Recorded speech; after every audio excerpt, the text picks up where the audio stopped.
Assalamualaikum warahmatullahi wabarakatuh. Perkenalkan, nama saya Siti Nur Aulia Fatma dengan NIM B1C124040.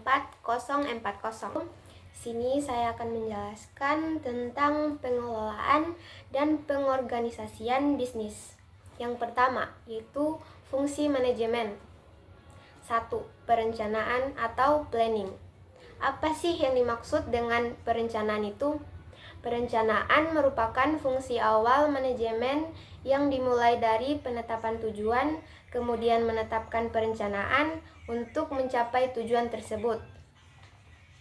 Perencanaan berhubungan dengan tujuan yang akan dicapai di masa datang. Berdasar rentang waktu pencapaian, tujuan organisasi dapat dikelompokkan menjadi 3, yaitu pertama, tujuan jangka pendek. Tujuan yang disusun untuk waktu kurang dari 1 tahun yang berhubungan dengan operasional rutin organisasi. Yang kedua, yaitu tujuan jangka menengah. Tujuan yang lebih cepat untuk pencapaiannya, yaitu periode pelaksanaan biasanya 1-5 tahun. Yang ketiga, yaitu tujuan jangka panjang. Tujuan jangka panjang yaitu tujuan yang dibuat untuk jangka waktu yang cukup lama, biasanya lebih dari 5 tahun. Adapun tingkatan rencana kegiatan organisasi dapat dibagi dalam 3 tingkatan, yaitu pertama, rencana strategi, berisi tentang alokasi sumber daya yang dimiliki organisasi dan langkah-langkah yang perlu dilakukan untuk dapat mencapai tujuan jangka panjang atau strategis perusahaan. Yang kedua, yaitu rencana taktis. Rencana taktis rentang waktunya lebih pendek dan merupakan penerapan dari rencana strategi yang sudah disusun oleh perusahaan. Yang ketiga, yaitu rencana operasional, berhubungan dengan kegiatan operasional rutin sehari-hari yang ditujukan untuk memenuhi kebutuhan jangka pendek organisasi. Yang kedua, yaitu pengorganisasian atau organizing dan pembentukan staf atau staffing. Pengorganisasian adalah suatu proses memperoleh dan mengatur sumber daya perusahaan, baik manusia, modal, dan teknologi untuk dapat secara baik menjalankan rencana yang sudah dibuat dan mencapai tujuan organisasi. Pembentukan staf merupakan pemilihan dan penempatan sumber daya manusia yang akan melaksanakan rencana kegiatan yang telah disusun sehingga akan dapat berjalan dengan baik dan tepat. Yang ketiga, yaitu penggerakan atau actuating. Actuating adalah suatu tindakan yang mengusahakan agar semua perencanaan dan tujuan perusahaan bisa terwujud dengan baik dan seperti yang diharapkan. Yang keempat, yaitu pengendalian atau controlling. Pengendalian merupakan bentuk pengawasan dan kontrol dari manajemen terhadap kegiatan operasional organisasi.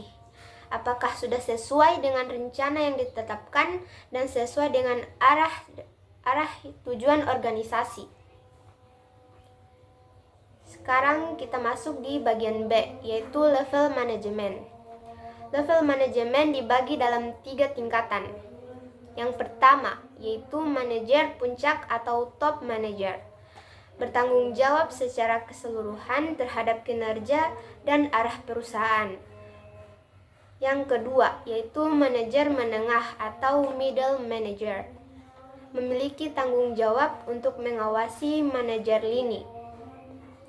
Manajer menengah biasanya mengelola tujuan jangka menengah dan mengimplementasikan rencana taktis organisasi.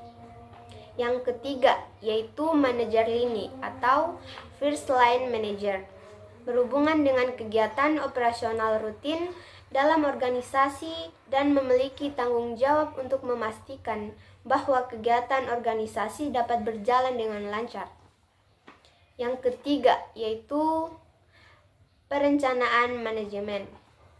Peranan manajemen untuk menjalankan aktivitas organisasi pada umumnya terdiri dari 3 peran utama, yaitu pertama, peran interpersonal. Peran interpersonal dilakukan manajer berhubungan dengan karyawan dan orang-orang sekitarnya.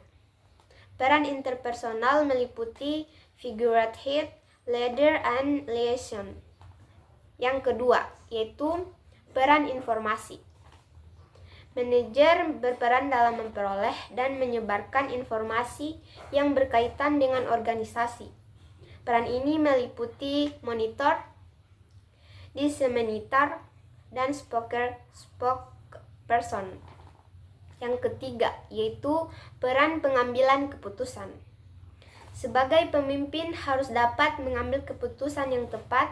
Peran manajer sebagai pengambil keputusan meliputi entrepreneur, disturbance handler, and resource allocator. Yang keempat atau bagian D, keterampilan manajemen. Pertama, keterampilan teknis berhubungan dengan pengetahuan dan kemampuan manajer memahami dan menjalankan proses produksi ataupun operasi sesuai tuntutan tugasnya. Yang kedua, keterampilan interpersonal merupakan kemampuan manajer dalam mengelola dan membina hubungan dengan pihak lain secara efektif sehingga akan sesuai dengan tujuan organisasi. Yang ketiga, yaitu keterampilan konseptual, mengacu pada kemampuan manajer untuk dapat menjabarkan situasi lingkungan organisasi dan menjabarkan ke dalam ide-ide yang dirangkum dalam suatu solusi ataupun gambaran kegiatan organisasi di masa datang. Bagian E, struktur organisasi. Struktur organisasi berguna untuk mewujudkan tujuan bisnis dengan cara mengatur pekerjaan yang akan dilakukan dengan fungsi dan tanggung jawab yang telah ditentukan. Pertama, konsep dasar dalam struktur organisasi. Penyusunan struktur organisasi melibatkan 2 tahap. Tahap yang pertama adalah proses mengidentifikasi pekerjaan-pekerjaan spesifik dalam organisasi dan merancang orang untuk menjalankannya. Hasilnya adalah spesifikasi jabatan. Yang kedua, tahap kedua setelah terspesialisasi, pekerjaan akan dikelompokkan ke dalam unit-unit logis. Proses ini disebut dengan departemenisasi. Apabila pekerjaan telah dispesialisasikan dan didepartemenisasi, maka perusahaan menetapkan hierarki pengambilan keputusan. Pengembangan hierarki merupakan hasil dari proses 3 langkah, yaitu pertama, pemberian tugas, kedua, pelaksanaan tugas, ketiga, pendistribusian wewenang. 3 bentuk wewenang dalam organisasi, yaitu wewenang lini, wewenang staf, wewenang komite dan kelompok. 2. Bentuk struktur organisasi. Struktur organisasi perusahaan mempunyai 4 bentuk dasar, yaitu yang pertama, struktur organisasi fungsional. Yang kedua, struktur organisasi divisional. Yang ketiga, struktur organisasi matriks. Dan yang keempat, yaitu struktur organisasi internasional. Seiring dengan perkembangan lingkungan bisnis dan persaingan yang semakin ketat, maka perusahaan mengembangkan bentuk-bentuk struktur organisasi yang baru. Di antaranya adalah yang pertama, organisasi tanpa batas atau borderless organisation. Yang kedua, organisasi tim. Yang ketiga, organisasi virtual. Dan yang keempat, yaitu organisasi pembelajaran.